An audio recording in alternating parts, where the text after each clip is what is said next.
Welcome to the Trust Psyche podcast on archetypal astrology and depth psychology. I'm Jessica DiRuzza, MFT, and I'm a psychotherapist, astrologer, and teacher. I have an online psychotherapy practice that includes astrology with individuals and couples. I also offer supervision and consultation to therapists. And I'm Travis DiRuzza, PhD. I'm a scholar, astrologer, teacher, and counselor. I offer astrology readings, astrological mentoring, and counseling.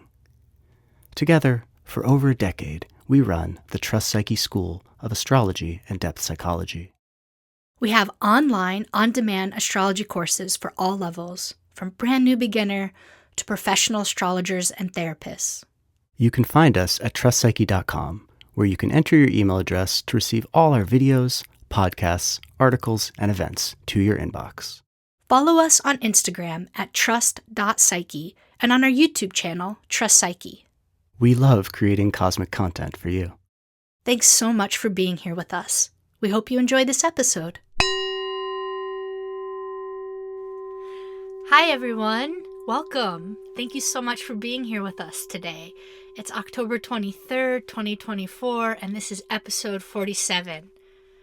And we are here to talk about everything synastry and composite charts and that aspect of astrology, which is all about relationship. I'm excited to talk to you today about synastry and about relationships. Thank you. I'm so glad that you want to talk to me about it. Well, I'm excited about your upcoming class on this topic, and I think this episode will serve as a little preview, a little taster for some of the things that we'll dive deeply into in that class. Mm-hmm. Yeah, this is the next class for our school, Trust Psyche, School of Astrology and Depth Psychology, and this is definitely part of the core curriculum of what we offer, and I am just so honored to be able to have the opportunity to be able to teach this because I've been thinking about it for about 15 years. And this is a particularly special topic for us. We could talk about that at some point if you like. This is part of our origin story and part of the very beginning of our relationship when we were one of our first kind of deep conversations together at Burning Man on the playa had to do with synastry. Yeah, I mean, this conversation that we had back in 2013 at Burning Man and your response to my enthusiasm was definitely one of the key moments of me falling in love with you because of your reception of this topic and you grokking the cosmological implications of the fact of synastry's existence and working intelligibility in our lives, which I think is one of the most absolutely mind-blowing things we encounter. And I remember, your setup was something just kind of like, stop and think about synastry for a minute and the fact that it works. Isn't that just completely mind-blowing? I mean, and when you really do just slow down for a second and not take it for granted, like, okay, it's wild that we all have birth charts and that those correspond to our character and our personality. Then it's crazy that there's world transits that, map to the world stage and the energy of the zeitgeist at any given moment. Blows your mind even more when you put those two things together and you can see the unfolding of a life through personal transits. But if that weren't enough, if just three forms of correspondence weren't enough, then you really slow down and say, okay, no, every single natal chart that's out there can be put with every other single natal chart to give you this deep read on the relationship at hand, on its strengths and challenges, its potentials. Yeah, because it transcends both space and time. The fact that your birth chart works, it's like, okay, I can hold that. Or the fact that the world transits are going on, okay, I can hold that. But what are you telling me that your chart fits together like a puzzle piece with every other chart?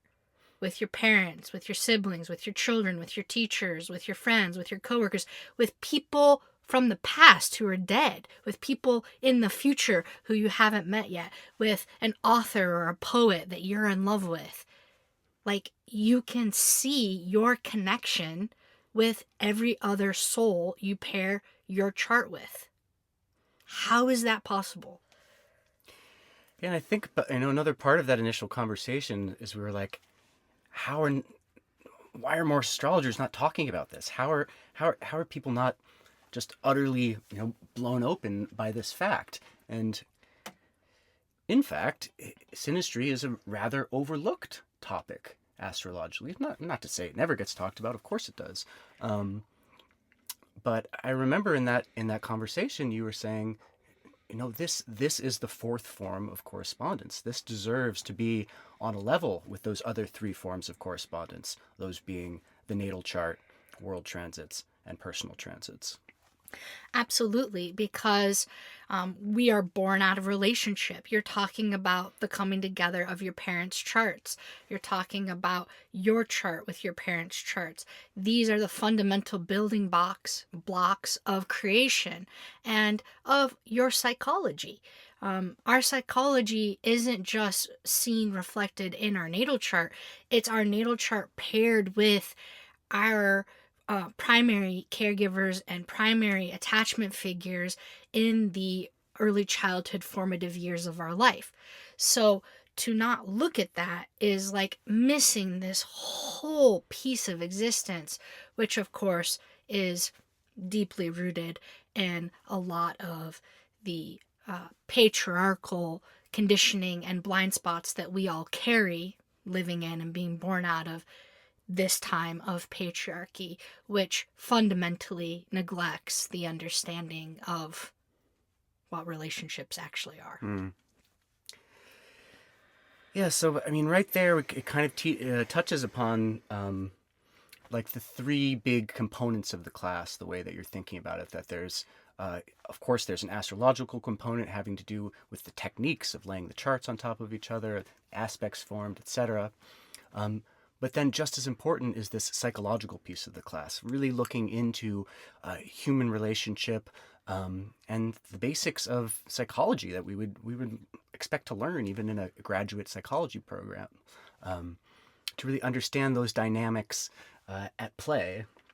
And then thirdly, what are the cosmological implications of synastry as a phenomena and of the human relationships that it describes? And when we start to get into this conversation around the repression of the feminine, the repression of relational dynamics, it really echoes out to this cosmological level. These questions of our images of the divine and how that prompts us to act in the world and to act in relationship.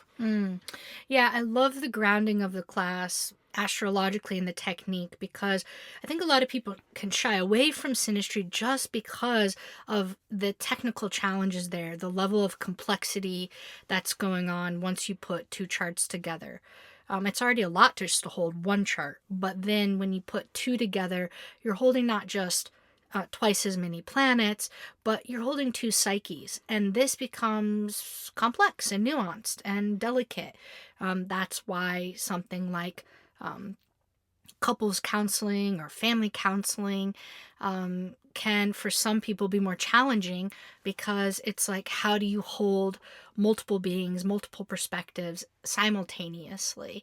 So the technique part of it is essential in being able to actually know how to make legible what it is we're looking at, and that's going to ground us.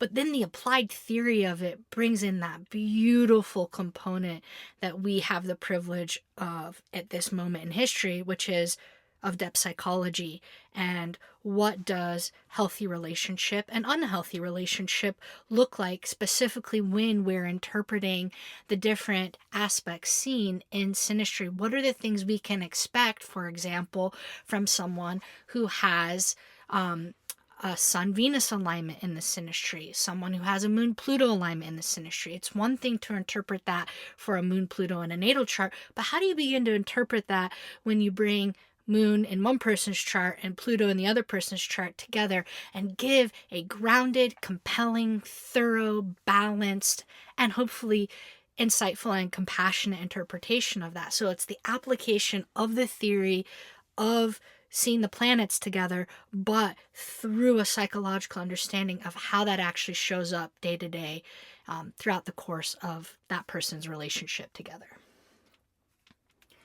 Maybe it would be helpful to give an example, maybe from our synastry or... Okay. I would love to do that. I love examples. Do you feel like you want to pick one out and hand me one? Or do you want me just to grab one? It's kind of fun if it's a surprise and you do a grab bag, because then it makes me look more legitimate. Take your time. Feel into it. It can even be a tricky one. I don't care which one it is. Ooh. Or whatever calls to you. What about your sun square to my Saturn? Oh my God, that's the one I chose in my head. Really? Swear to God. I was like, we never talk about that one. I was trying to get you too. I was like, choose that one if you love me. Do you see how I set him up inside my head for impossible things? And then he follows in. So Travis's Saturn in his natal chart is at 15 degrees Libra. And it is in a 1 degree square to my sun at 16 degrees Capricorn. I'm just going to throw in the other layer in there, just so for some of you who want to hold extra complexity. Travis is born with the moon at 17 Cancer, square Saturn at 15 Libra, right? So that moon square Saturn forms a T-square with my natal sun in Capricorn. Last little piece, my south node is in Libra at 16. So it's conjunct Travis's Saturn. And this is just there's an important side note here that, just like at Trust Psyche we say over and over, systems thinking and this complex approach to the chart is so important. We don't want to, think about the points of a chart in an atomistic way as just isolated moments, but we need to see the larger complexes in the chart. For example, my moon square Saturn is an entity. And so anytime I receive a transit to my moon or to my Saturn, both the moon and the Saturn are going to be activated. If the sun conjoins my moon, it's going to be squaring my Saturn at the same time. And so we want to think about that complex as an entity. Likewise, when we start to do synastry, it's important to have a good grasp of the different complexes in each natal chart, because when you start to put them together, it can be really easy to just fixate on, this planet conjunct this planet in the other chart. But, if we were to give an interpretation and neglect that I'm a moon Saturn natally, that would really miss a piece of my moon when we're trying to interpret how my moon's in synastry. And we wouldn't want to do that to a moon Saturn because neglect is part of that complex. we wouldn't want to neglect the fact that the moon is there. Just a little astrological humor for you. Don't abandon the abandoned child. Don't abandon the abandoned child. For God's sake, man. Yes. And so, but a lot of times we can get overwhelmed and get lost in the complexity and aspects. And so it's really important that we pare down and just go, let's just take one at a time. So that's what we're going to do right now. Also, I just want to say this is relationships are inherently vulnerable. And the more we're attached to somebody, the greater our vulnerability is. The more intimacy we have, the more transparent and exposed we are, the more we need each other.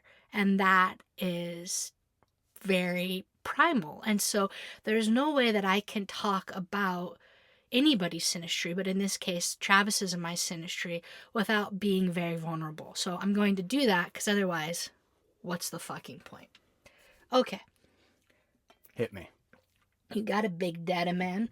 All right, so let's start right there. Both Saturn and the Sun have a special relationship to the father archetype. The sun is our father. It's also all male and masculine figures in our life. And Saturn very much is the archetype of the father, everything from the patriarchal father, but also the personal father. And so here we would expect a very strong connection in our relationship that would carry the archetype of the father. Now, I had an absent father. I was not raised by my father. So this is a place of great pain and wounding for me. It's been a source of immense suffering and growth in the formation of my identity, the sun. And here I am in relationship with this man whose Saturn is squaring that part. Now, traditionally, there would be a negative valence or take on that, but I'm going to actually bring you into how I hold it through depth psychology, which is this. Travis's Saturn squaring my sun, given my history of an absent father, is actually a very reparative alignment for me because Travis provides a lot of the positive sides of Saturn for me, which is security, safety, commitment, there every day, follow through, devotion, loyalty, structure, routine, and containment. So Travis in my life is very healing for me as a fatherless daughter because his Saturn and the way that he carries it in himself, which we could see in his chart, but mostly we can just see in Travis, is a very grounding presence for me. Whenever I say me, myself, my identity, that's the sun. And so Travis's Saturn in our synastry is a place of containment for my identity.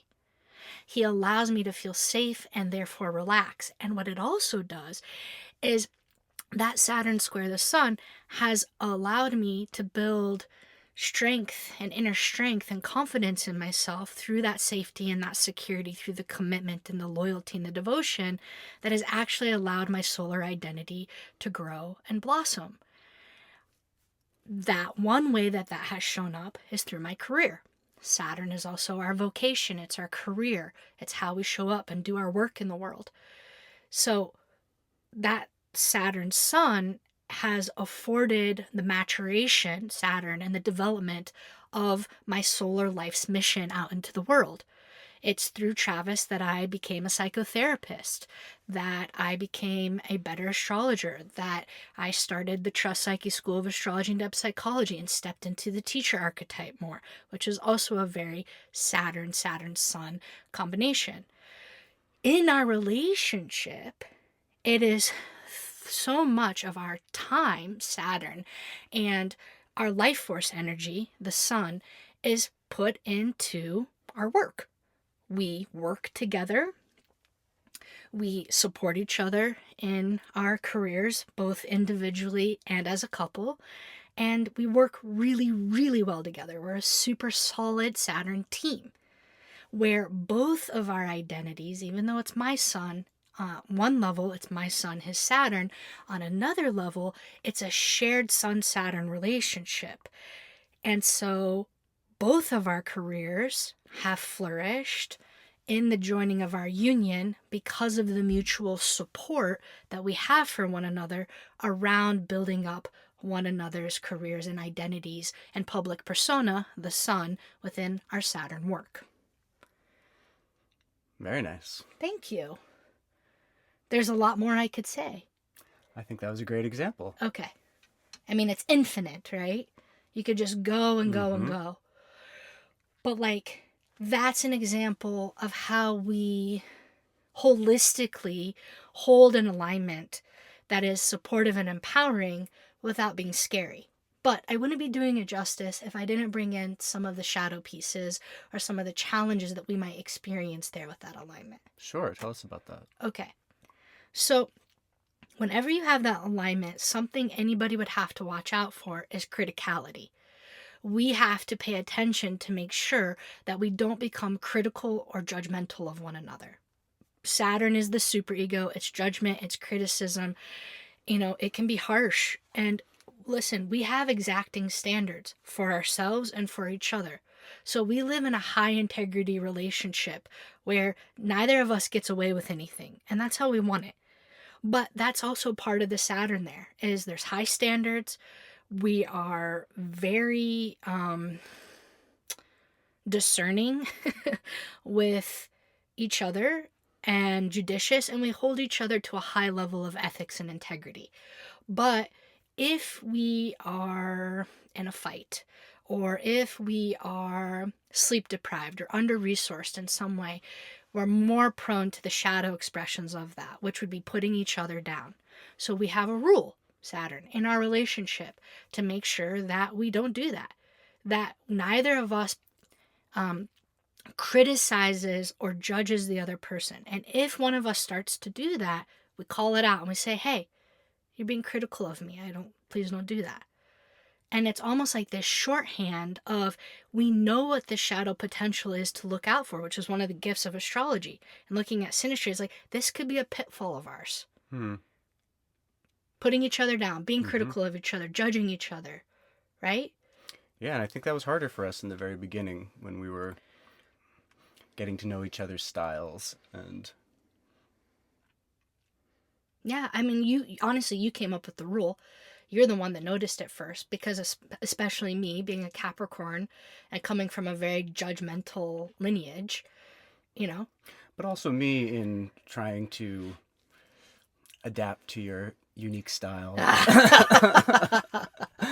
with people and not want to control me. micromanage you. Yes, soften your edges for my family, for example.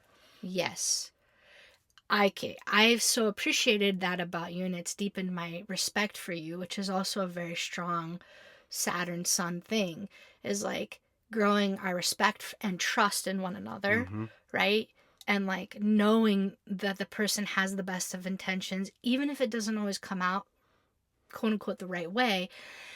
And so part of the reason that I cathected to you in the beginning was that you didn't try and control me like every other person I'd ever been with in my life. And you sometimes would have an internal impulse to do that, and you were able to catch yourself around it, which is a good positive quality of the moon Saturn, is self-control and possession around one's emotional reactions.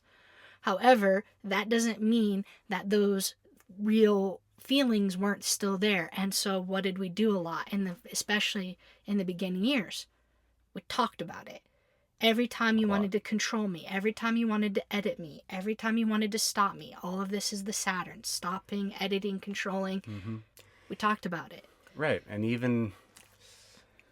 And what I appreciated is that even when I had the self-control to manage to not do it, you would still welcome the conversation to have around it. Yeah. Whereas I think, especially with the moon Saturn, the impulse might be the emotional self-control, and then to just bury it and not talk about it and say that would have been a wrong action for me to act out, and so it was even wrong for me to feel it in the first place. Right. Not just a sin indeed, but a sin to have the thought, to have the feeling. And it was very therapeutic for my moon Saturn to be able to express those things and say, hey, this was hard for me. I felt myself wanting to control you or change you in this moment. Can we talk about it? Can we talk about why? Can we talk about how you experienced that moment and how we can manage this better together? I love that. And I just think that that's such a definition of what intimacy is it's actually getting to know each other's genuine internal experiences, thoughts, and feelings that usually we would hide or repress out of shame or out of guilt, which is another component of the Saturn. And it was like, I can be defensive. We all can, but I can be stubborn and defensive, shadow Capricorn stuff. And, you also signaled to me, listen, I've never been able to do this fully with somebody, and it would mean the world to me to let you into my inner sanctidel. And the way you do that is by not being defensive around me, getting just to share what's going on for me. And that connects back into the relational safety piece, which is how safe can we be with one another, not just in the privacy of our own relationship, but socially out in the world together, and understanding why certain things activate us. There's something else I want to bring in, because this is the complexity of synastry. I said on the one hand, it's like my sun and your Saturn. And a lot of what I did in the beginning was like your Saturn to my sun, which visually is like my chart on the inner wheel and your chart on the outer wheel. And then I went in and I said, but on another level, it's a shared morphogenetic field of an archetypal combination. I don't own the sun, you don't own the Saturn. It's a shared thing. Okay. But the other part I didn't do was flipping the wheel. Right. So your chart on the inner wheel, my chart on the outer. So can I do that now? Yeah, let's do that. This is like as if your chart were transits to my chart almost. That's right. That's right. So now let's do my sun to your Saturn. Right. So the sun's function is to highlight, infuse energy, bring to the conscious light of day, whatever it touches, and to infuse solar life force energy into it. So what is one of the main things that I've done for you? You made me a father. Oh, snap. Sexy interpretation. I did make you. First I made you my daddy, and then I made you a daddy. Oh yeah, nothing gets sexier than that. Highlight that Saturn. Highlight that. Okay, that's a good one. Saturn being connected to the father. Yes. As Jessica mentioned earlier. Yes. What else did I do for you? That's Sun Saturn. What other component of Saturn? You helped me step more fully into my career. Yes. I helped you manifest your career as an astrologer. And I also supported you through getting your PhD and becoming a scholar and a philosopher at that level, which is also very Sun Saturn. That took a long time. It was a deep commitment. We made a lot of contractual agreements around how to make sure that you could do that, but to step into that Saturn in you, which is your own mastery and wisdom around, your fields of expertise. And so part of our karmic contract, which in of itself is a very Saturn thing, but synastry in part shows us our karmic contracts, our agreements before we incarnated that we have with the other person, especially if we have a soul level contract with them. And in this case, part of our karmic contract was this. So that's just a brief example of how my sun to your Saturn has also played out. Yeah, and I think that's great. That list of 3 ways. It's a good methodological piece of thinking about the technique of the synastry. Think about how Jessica's sun shines on my Saturn. Think about how my Saturn grounds Jessica's sun, and think about how we share a sun square Saturn field within the character of the relationship itself. Thank you. I have just made a note of that, and I will be officially teaching that in the class just like that. Oh, love the structure you give me. Here it is happening in real time. Here it people. is, folks. Not making it up. Now you shush your mouth. No, I'm just kidding.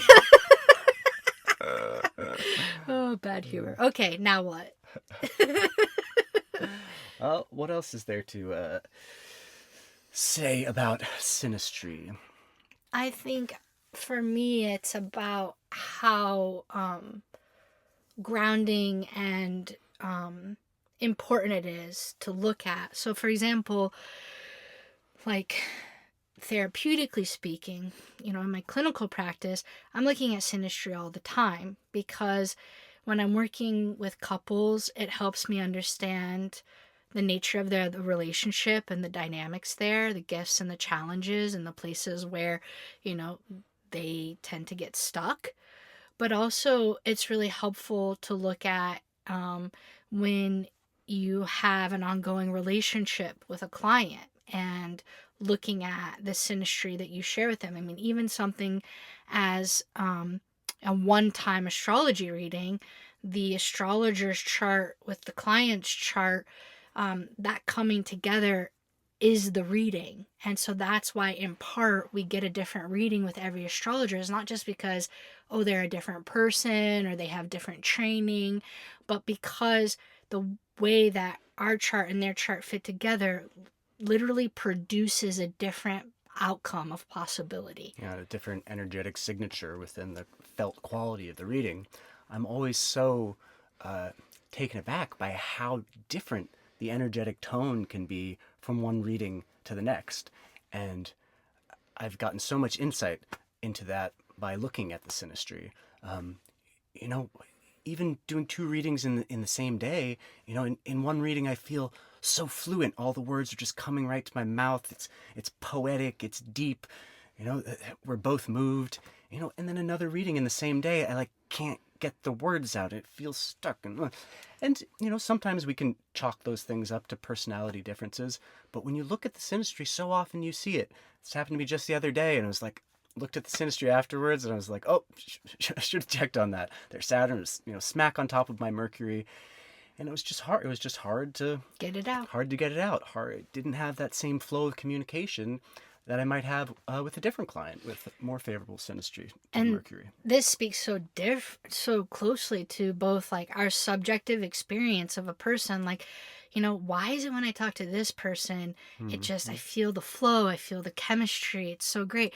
And I talk to this other person, it's like, we're speaking different languages. They don't understand the words that are coming out of my mouth. Sometimes I turn to Travis, I'm like, they don't understand the words coming out of my mouth. Like, what is going on here? But then it also speaks, and this is the part of synastry that I love that we see also very clearly in composite charts, which is the intersubjective field between the two beings. And so let's just take a moment to talk about composite charts. Yeah, that's great. So composite charts are when you put 2 charts together and you take the midpoint of all the planets and you get this new chart, which is like the chart of the relationship. So the sun in the composite chart would be at the midpoint of Jessica's sun and my sun. Our composite moon in this new chart would be at the midpoint between the positions of each of our moons. You do that for every single planet, and then you get a whole new chart, and a single chart, not a bi-wheel like in synastry, but a single composite chart. And this just shows you more of like the relationship as an entity, the relationship as a being, its potential, its archetypal dynamics and potential. And so we, you know, one of the first things when our daughter was born, after looking at her chart and my chart with her chart, was I looked at my composite with her. And I was like, whoa, I'm in for this life. And, you know, and you can see the difference in the composite chart that I share with our daughter Luce versus what Travis does. And it's like, oh yeah, right there, I can see the qualitative difference in our relationship and how it plays out, how it feels, and the activities we do.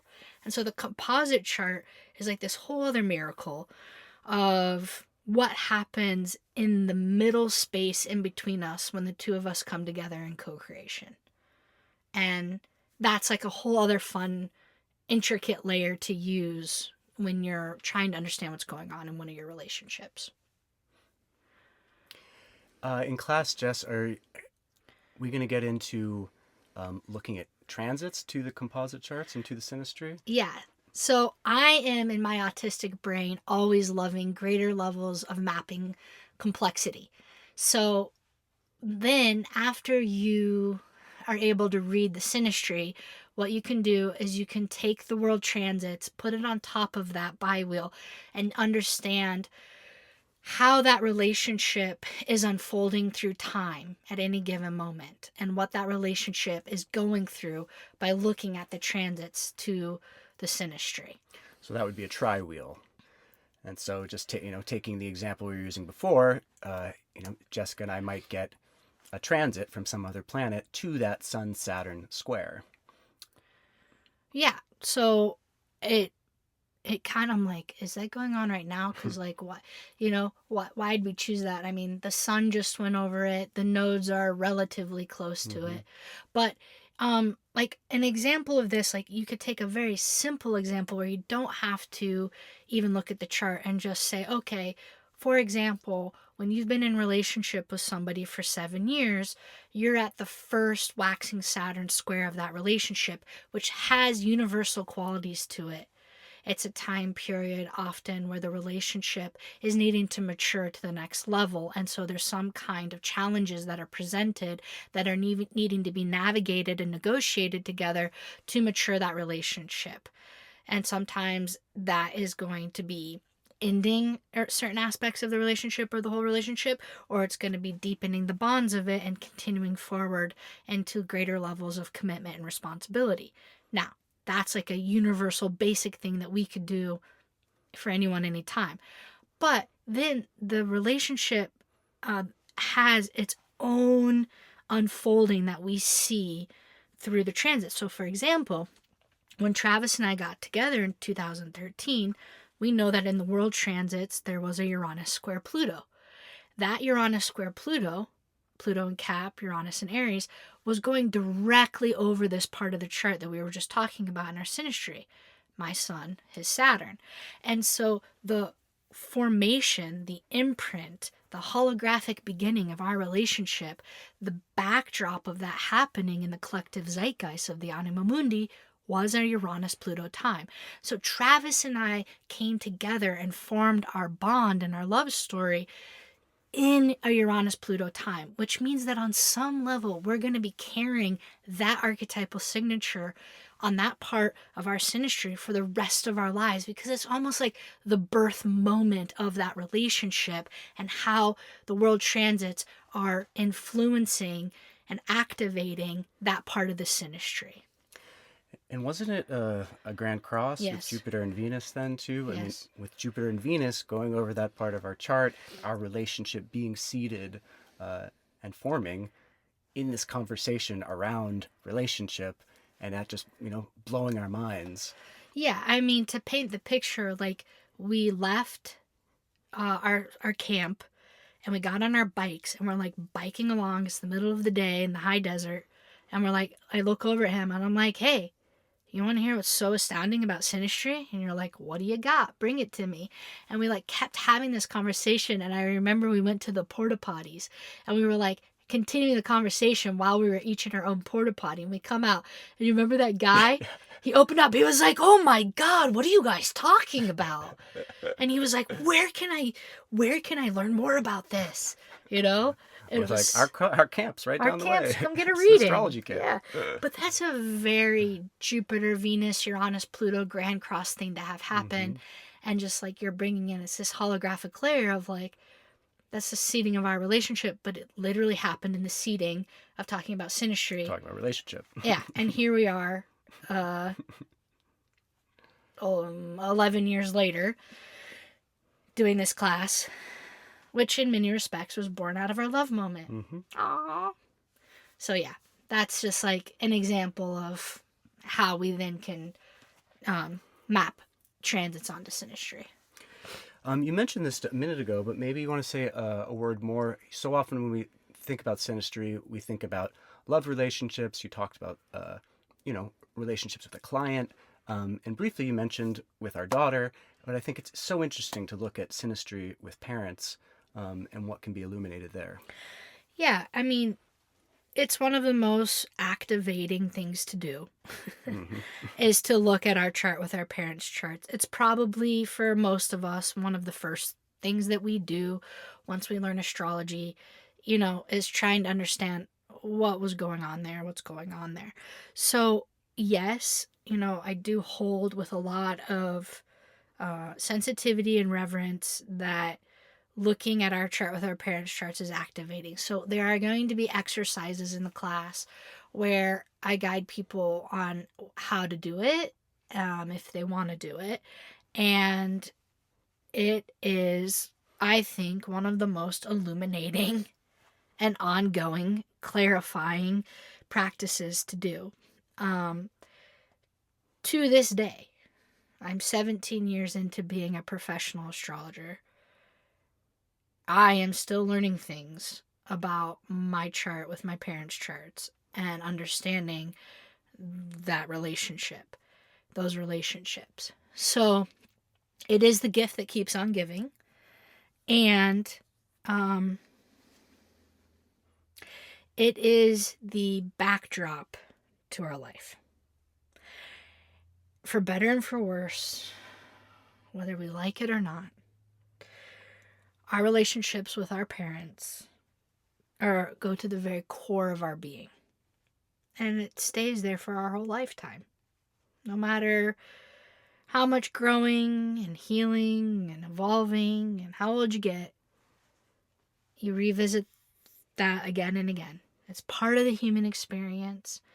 And part of my great wish for all of us, for humanity, is properly acknowledging this truth. I think will fundamentally shift how we treat each other and how we parent. I'm going to give you an example of this. In our daughter's birth chart, she has a tight Sun square Saturn. So just to kind of go back to this archetypal signature we started with earlier, what I know about that alignment is if that being has a parent, especially a father, but either parent, being authoritative, being judgmental, being a dictator, shaming that child, stopping, thwarting, judging that child will be fucked up psychologically for the rest of their life of trying to undo not feeling good enough and having a lot of self-doubt and a very, very strong inner critic that can be debilitating. I know that that's what's possible with that alignment. And here we are parenting that being with that chart and knowing that that's a very real potential outcome. And so as astrologers and as parents committed to gentle, peaceful parenting, meaning that we do our best to not be compliance-based, right? But to live an environment of safety, trust, and respect for one another, that being has the potential, even though it's Sun square Saturn, even though it's a square, to say, if we can provide that child with similar things that Travis and I strive for in our relationship as an environment of safety, to be ourselves authentically, the Sun, then that person has a much better chance of living a life where they feel self-possessed, that they're their own authority, that they don't give their power away, and they don't live in debilitating shame. So there is an ethical dimension that starts to happen when we wake up to the other people's charts in our lives, in this case our children, but anybody's. And then for me to layer my synastry, my chart, on top of that part of my child's chart. My moon is there. Your moon is there. Mm-hmm. Our Sun Saturn is on her Sun Saturn. It ups the ante for the standard of care and the moral and ethical dimension of how we treat one another because of the potential downfall of that. And it helps me to see the intelligence of why we worked that aspect so much in the beginning of our relationship. It was actually preparing us to parent her. And because we've done that work, we can show up for that job. Whereas if we hadn't, I'm sure we wouldn't do as good a job. Oh, I love that. I had never seen that before. That's so great, Travis. I'm also seeing in this moment how children, we've talked before how children can inherit aspects from a parent's chart, but I never really thought about how she inherited that aspect from our synastry. Huh. Neither one of us have that aspect natally. Right. Wow, that's good, baby. Huh. Interesting. Ooh, I like that. So because we worked that energetic template, we were able to give birth to a soul. Well, give birth to a human, what I'm saying? The universe birthed her soul. And hold that energetic template of what we've been working out there in a vibration that allows her consciousness to exist within that. And the intelligence of what she needed in her parents was seeded all the way back in each of our birth charts and the potential for that synastry. Ooh. That's a deep one. That retrotemporal Yeah, totally. thing. Yeah. Okay. I feel saturated for now. That was really good. That was a great conversation. Yeah, thank you. Thanks for having it with me. Thank us for having it with each other. And I was totally kidding about shush your mouth. Sorry. I know. Let's do a do-over. Okay. Deleted. Deleted. Open that mouth far and wide. Okay, anyways. Let's quit while we're ahead. Okay. Good containment. All right, everyone. Let's just name the class. So, the class, Synastry and Composite Charts, Understanding Relationships with Astrology, is going to be a live class, but it's also going to be recorded. So if you want to join us live, come on in. We start on November 3rd for 5 weeks, 5 Sundays. There's going to be a lot of recorded material and then live material and discussion. But it's also something that you can take on demand anytime at your own pace and convenience.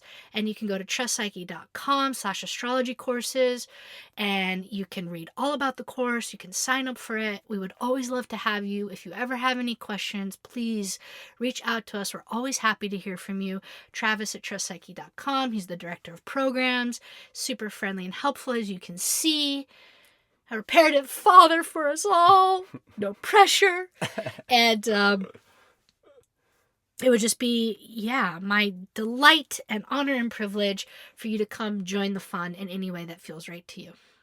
And I highly recommend with my whole heart that if you want a synastry reading of any kind, whether that's for partnership, parent-child, friendship, any family member, whatever it is, Travis gives phenomenal synastry readings. I would love to read your chart together with another chart. I really enjoy doing synastry readings. They really work the mind and work the relational field. It's something I particularly enjoy. So if you ever feel called to something like that, feel free to reach out to me. Okay, there we have it, folks. We'll see you next time. See you then. We are dreamed into existence. What we do with that dream is up to us. How we dream is as important as what we dream. For the what of the dream knows itself through the how.